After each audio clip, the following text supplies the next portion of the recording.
እጅግ አሳዛኝ በሆነ ሁኔታ በአርሲ ኦርቶዶክስ ተኮር የሆነው ግድያና ግፍ ቀጥሎ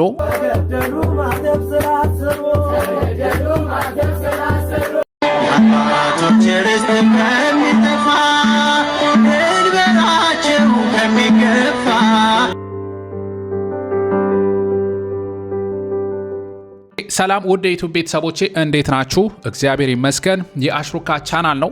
ህጻናት በሴቶች ላይ እየተፈጸመ ያለውን ኢሰብአዊ ድርጊት ሁላችንም ማውገዝ ይገባናል። ኢትዮጵያ ኦርቶዶክስ ተዋህዶ ላይ በምእመናን ላይ ቤተክርስቲያን ላይ የሚደረግ ማናቸውንም ጥቃት እንቃወማለን። በተለይ ኢትዮጵያ አርሲ ኦርቶዶክስ ክርስቲያን ላይ የሚደርሰው ጥቃት ይቁም። እጅግ አሳዛኝ በሆነ ሁኔታ በአርሲ ኦርቶዶክስ ተኮር የሆነው ግድያና ግፍ ቀጥሎ አሁን እየተሰማ እንዳለው 49 ሰዎች በግፍ መገደላቸው እንደዚሁ ታሪካዊ የ101 ዓመት የሆነ ቤተክርስቲያን እንደተቃጠለች በርካታ ሰዎችም ሽሽት ላይ እንደሚገኙ ቤተክርስቲያንም ታቦታትን ይዘው እንደተሰደዱ እጅግ አሰቃቂ የሆኑ ነገሮች እየተሰሙ እንደሆነ ነው። ከግንቦት 23 ከትላንትና ወዲያ ጀምሮ ህዝቡ በአካባቢው ስቃይ ላይ መሆኑ ነው ድረሱልኝ ጥሪ እያስተላለፈ የሚገኘው። በአካባቢው የተፈጠረው ነገር ምንድነው? ከቤተክርስቲያንም የወጣ መግለጫ አለ።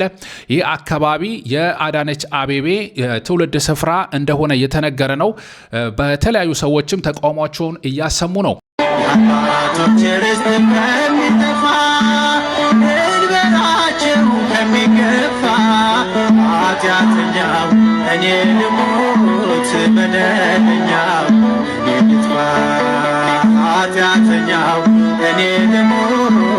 ከቤተ ክርስቲያን ከተሰጠው መግለጫ እንጀምራለን። በአርሲ ሀገረ ስብከት እንደተገለጸው ከግንቦት 23 2018 ጀምሮ በአርሲ ሀገረ ስብከት በአሰኮ ወረዳ በሽርካ ወረዳና ሆንቆሎ ዋቤ ወረዳ 13 ኦርቶዶክሳውያን መገደላቸው 101 ዓመት ዕድሜ ያለው የጠላታ ቅዱስ ገብርኤል ቤተ ክርስቲያን ሙሉ በሙሉ በእሳት ወድሟል የሚል የታሪክ ውድመትም እንደተከሰተ የካራ ኩፈተና መድኃኔዓለም ቤተ ክርስቲያን ላይም ዘረፋ የተካሄደ ሲሆን ምዕመናን ጽላቱን ይዘው ተሰደዋል፣ መኖሪያ ቤታቸውም ተቃጥሏል ብለዋል። በዚህ ግድያም የተገደሉ ሰዎችን ስም ዝርዝር ጭምር ዘርዝረዋል። የ80 ዓመት አዛውንት እጅግ አሳዛኝ በሆነ ሁኔታ የ70 ዓመት አዛውንት እንደተገደሉ አማረ በላይነ የተባሉ የ80 ዓመት አዛውንት፣ ኃይሉ ንጉሴ፣ እንደዚሁ ሰሙ አባይነ፣ አቶ ደምረው አበራ የተባሉ የ70 ዓመት አዛውንት ሶስቱም በግፍ ተገለዋል። ይህንን መገልጽላችሁ ለምንድን ነው? ብዙ ጊዜ ቁጥር ሲገለጽ 40 ሰው ሞተ፣ 10 ሰው ሞተ ሲባል የሰው ልጅ ነው። አያቶቻችን አባቶቻችን በግፍ እየተገደሉብን ነው። ይሄንን ሴንስ ማድረግ አለብን። ያንተ አጎት፣ ያንተ አባት፣ ያንተ ወንድም፣ ያንተ እህት ነው የተገደለ ያለው።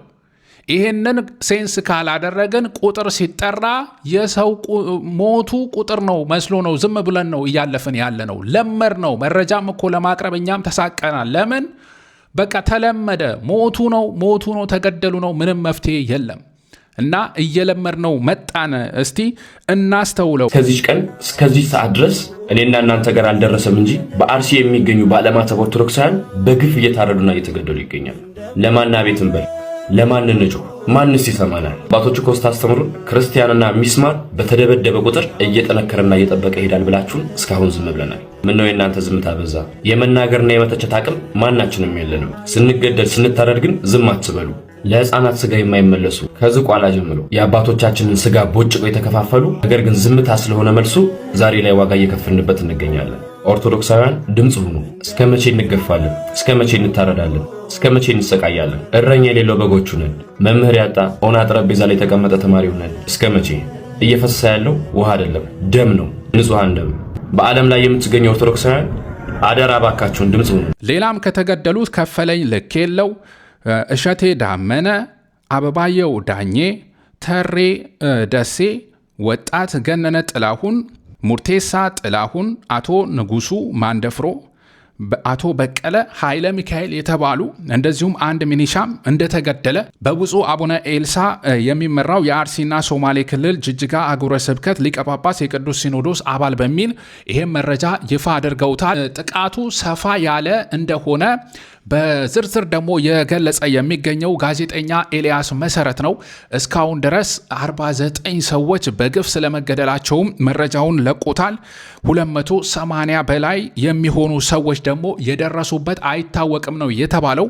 አሳዛኝ በሆነ ሁኔታ ሲደወልላቸው ስልክ መመለስ ያልቻሉ፣ ያሉበት ቦታ መታወቅ አለመቻሉ፣ ከነዚህ ሰዎችም የሞቱ ሰዎችም ሊኖሩ ይችላሉ፣ የታፈኑ ሰዎችም ይኖራሉ፣ ምን እንደሆነም አይታወቅም የሚል ነው እንግዲህ በዝርዝር የገለጸው። ይሄ ግፍ ለሶስተኛ ቀን እንደቀጠለ ነው እየሰማን የምንገኘው። ከትላንት ወዲያ ተጀምሮ ትላንትን ሲገሏቸው፣ ግፍ ሲፈጽሙባቸው፣ ቤተክርስቲያን ሲያቃጥሉ ዛሬም እንደቀጠለ ነው ይሄ የምንመለከተው።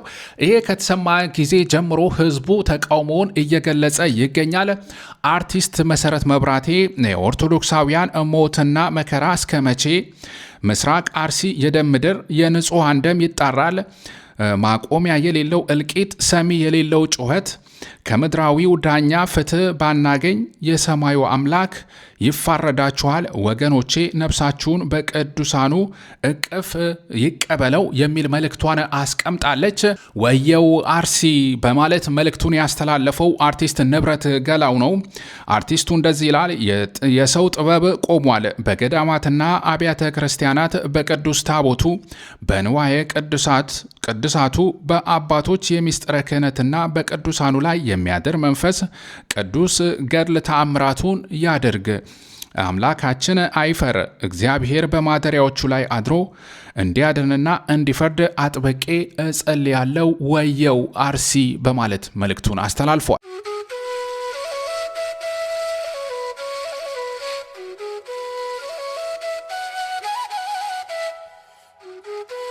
ክርስቲያን ማለት ተዋህዶ ማለት በደም መሰረት ላይ እቤቱን የሰራ የተራራው መቀረዝ እምነቱ የሚያበራ ዓለሙን ለማዳን በሞተለት ጌታ ስሙ እየተጠራ ፍቅሩ እየማረከው ክብሩን የሚያወራ ክርስቲያን ማለት ተዋህዶ ማለት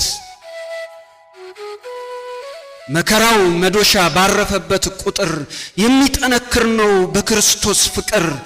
ከውሃ የተሰራ በደሙ ያጌጠ ዓለሙን የሚገዛ በፍቅር እየዋጠ ለሞት ሲሞሽሩት ለሕይወት የኖረ ለገዳዮች ዛቻ በእምነቱ ያደረ። እንደዚሁ ከፖለቲከኞች ወይዘሮ ምስጢረ ስላሴ ታምራት መልእክታቸውን አስተላልፈዋል። ባለፉት ዓመታት በተለያዩ አካባቢዎች የተከሰቱት የጸጥታ ችግሮችና ጥቃቶች የሚያሳዩት የጋራ ተግዳሮት አለ። በመሆኑም ማህበረሰቡ ከዝምታ ወጥቶ የራሱንና የወገኑን ደህንነት ለመጠበቅ እንዲሁም በዜጎች ላይ የደረሰ ያለውን ተጽዕኖ ለመከላከል በጋራ መቆም ይጠበቅበታል ሲሉ መልእክታቸውን አስተላልፈዋል። በዚህ መልኩ የተለያዩ ሰዎች መረጃውን እያደረሱ እየተቃወሙት ይገኛሉ። ሰዋዊነት በሌላቸው ሰዎች ንጹሃን አማኞች ላይ የሚደረገውን ጭፍጨፋ እናወግዛለን። በዚህ አረመናዊ ተግባር ዘመድ ወገኖቻችሁን ያጣችሁ ሁሉ አምላክ ማጽናናቱን ይስጣችሁ። ከውሻ ነፍስ አነሰብን አይደለ? ለኛ አርሲ ላይ እየተገደሉ ያሉ የኦርቶዶክሳውያን ህይወት ከውሻ ነፍስ ከውሻ አነሰብን አይደለ? ሁለት ቀን በፊት አርሲ ላይ ለተገደሉ ኦርቶዶክሳውያን ነፍስ እንዴት ዝም አላችሁ? ከውሻ ነፍስ አነሰባችሁ? ከነዛ ከሚገደሉ ውሾች ነፍስ አርሲ ላይ የሚገደሉ ኦርቶዶክሳውያን ነፍሳቸው አነሰባችሁ?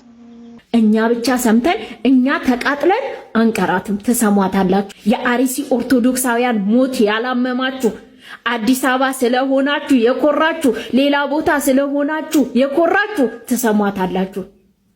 በቢላም በክላሽም ያለህበት ቦታ እመጣልሃለሁ ሲል ጸረ ኦርቶዶክስን የማዳከም ብሎም ከቻሉም የማጥፋት ዓላማ አንግበው የተነሱ ሰዎች አካል ነው። ይሄ ትልቅ ፕሮጀክት ነው። የጸረ ኦርቶዶክስ አመለካከት ያላቸው ሰዎች ተደራጅተው ታጥቀው ህዝብ እየገደሉ ነው። በተለያየ ጊዜ የምንመለከተው ይሄ ነው። መረጃው እንዲታፈን እውነታውም እንዳይታወቅ እየተደረገ ይሄ ህዝብን ላይ መጫወት፣ የህዝብ ነፍስ ላይ መጫወት፣ የፖለቲካ ቁማር መጫወት ነው የተያያዙት እና መንቃት አለብህ። እኛን ማድረግ የምንችለው መረጃውን ማድረስ ነው። ይሄንን ነገር እየተፈጸመ ነው። ህዝብ ለምን ዝም ትላለህ? ሰው እየተገደለ ነው። በአርሲ ላይ ሰው በሃይማኖቱ ተመርጦ እየተገደለ ነው። አርሲ የሚገኙ ክርስቲያኖች እየታደኑና እየተገደሉ ነው የሚገኙት። በእውነቱ ምንድነው አሁን እየተፈጸመ ያለው? ከዚህ በፊት እየተፈጸመ ካለው በአርሲ ከደረሰው ግፍና በደል የሚለየው የሚለውን ነገር ስንመለከት አሁን ሰፋ ብለው የሄደ በርካታ ታጣቂዎችም ከተለያየ ቦታ ተጠራርተው ሰዎችን ለመግደል ቤተክርስቲያን ለማቃጠል በአይዲዮሎጂ የሚስማሙ ሰዎች መሰባሰባቸው ነው የተነገረው። እውነቱ መረጃውን ስንመለከት ሰፋ ያለ ቦታም ነው የሚያካልለው። ኦሮሚያ ክልል ምስራቅ አርሲ ዞን ያው አሰኮ ወረዳና አካባቢው የተለያዩ ቀበሌዎች ላይ ነው ይህ የተፈጸመ ያለው። ብዮ ቀበሌ፣ ጠለታ ገብርኤል በሚል በሚታወቁ አካባቢዎች እነዚህ ደግሞ ሙሉ በሙሉ መውደማቸው ነው የተነገረው። ሙሉ በሙሉ አካባቢውን አቃጥለው አውደመውታል። ቤተክርስቲያንም ጭምር እንደሰማችሁት አቃጥለዋል። ሌላ ደግሞ በእሬቻ ሚካኤል፣ በሱንቴ ማርያም፣ በሌንጮ አዳ፣ በኳስ ድሬ፣ በአርባ ቀላ፣ በወራምቡስ እና የተለያዩ ቦታዎች አሁንም ድረስ ደግሞ ይሄ ግፍና በደል እንደቀጠለ ነው እየተነገረ ያለው። ከሌላው ጊዜ ለየት ባለ ሁኔታ የተለያየ ቦታ ተበታትነው የሚገኙት እነዚህ ታጣቂዎች ሰብሰብ ብለው ተጠናክረው አንድ ላይ በመሄድ ይህንን ግፍ እየፈጸሙ እንደሆነ ነው እየተነገረ ያለው። ይሄ አካባቢ የአዳነች አቤቤ የትውልድ ስፍራ ነው። ነገር ግን የትውልድ አካባቢያቸው የቀያቸው ሰው የሰፈራቸው ሰው ሲገደል እኚህ ባለስልጣን እንዴት ነው ዝም ሊሉ የቻሉት የሚል ጋዜጠኛ ኤልያስ መሰረት እንደዚህ ይጠይቃል። ይህ አካባቢ የአዳነች አቤቤ የትውልድ ስፍራ ነው። ምናልባትም ከሟች መሃል አንዳንዶቹ ሊያውቁ ወይም አብረው ተምረው ሰርተው ይሆናል። ታዲያ ሌላው ዓለም ላይ እንደምናየው በፍጥነት ጥቃት ሲፈጸም ቦታው ላይ ማረጋጋት እንኳን ማጽናናት በአካባቢው በቀጠለው ጥቃት ምክንያት አልተቻለም እንበልና ይላል። በትውልድ ስፍራቸው እንዲህ አይነት ዘግናኝ ጥቃት ሲፈጸም ነፍስ ይማር ለማለትና ድርጊቱን ለማውገዝ ምን ነው ተሳናቸው? ሌሎች ባለስልጣናትና የጸጥታ አካላትስ ሲል ይጠይቃል። የሀገሪቱ የመከላከያ፣ የፖሊስ፣ የሚሊሻ፣ የአየር ኃይልና ሌሎች ኃይሎችስ ለሰዓታት ሳይሆን ለቀናት እስካሁን ሰዓት ድረስ እየተፈጸመ ያለ ጥቃትን ለመከላከል ለምን አልቻሉም? በማለት ይጠይቃል። የዚህ ሀገር ነገር ያደክማል። ህዝቡ ድረሱልን ብሎ የሚጮኸው መንግስት ላይም ሳይሆን ሚዲያ ላይ ነው። ሚዲያው ደግሞ መረጃ ለህዝብ ሲያደርስም ያው በህዝብና በመንግስት የሚሰደበውና የሚሳደደው ራሱ ሚዲያው ነው የሚል ብሶት ጭምር የታከለበት መረጃውን አደርሷል።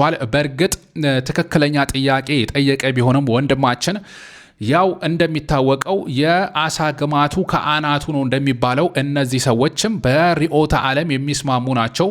መፍትሄ ለህዝቡ የሚያመጡለት ቢሆን ኖሮ በአርሲ የመጀመሪያው ጥቃት የተፈጸመ ቀን ያበቃ ነበር ችግሩ በአካባቢው ያለው።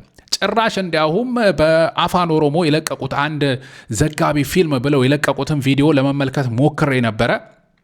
አካባቢው ሰላም እንደሆነ ሙስሊም ክርስቲያኑ በፍቅር እንደሚኖር ምንም ነገር እንዳልተፈጠረ ለማስመሰል ዶክመንተሪ ጭምር እየሰሩ የሃይማኖት አባቶች የሚባሉ የፖለቲካ ቁማር የሚጫወቱ ካባ የለበሱ የቆብ ያጠለቁ የፖለቲከኛ ቁማርተኞችን ከፊት አሰልፈው የሃይማኖት ጥቃት አይደለም የተፈጸመው በሚል በአርሲ ላይ የተፈጸመ ያለው ግፍና በደል ለማደባበስ እስካሁን ድረስ በይህን ያክል ርቀት አይሄዱም ነበረ።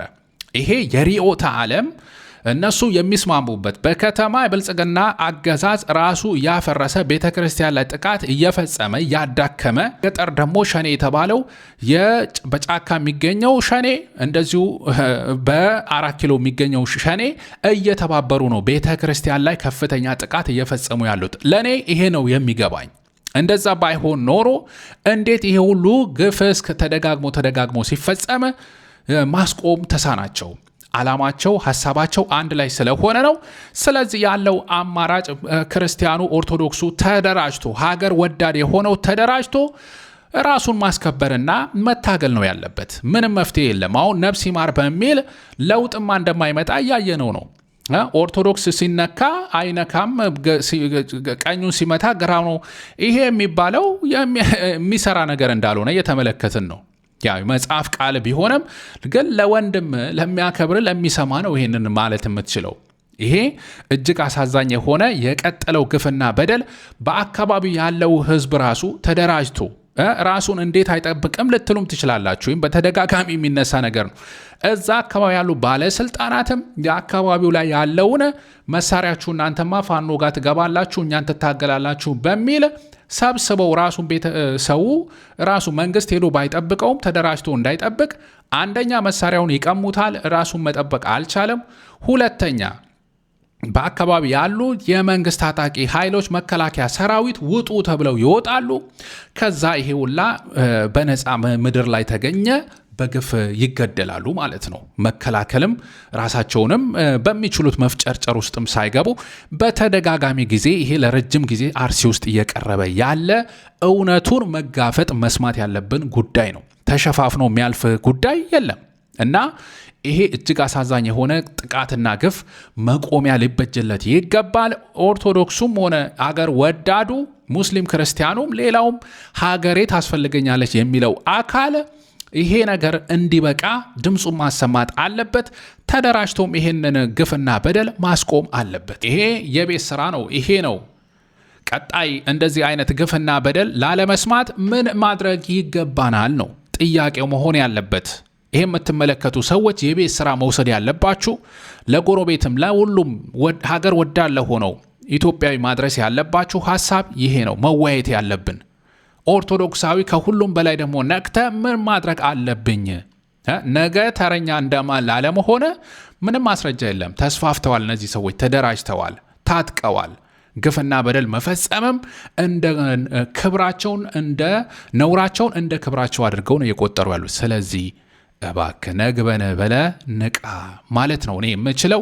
ይግባኝ ለክርስቶስ ነው ደግሞ የምንለው። ፍትህ ለኦርቶዶክስ፣ ፍትህ ለአርሲ፣ ፍትህ ለንጹሐን እኮ ቀረ።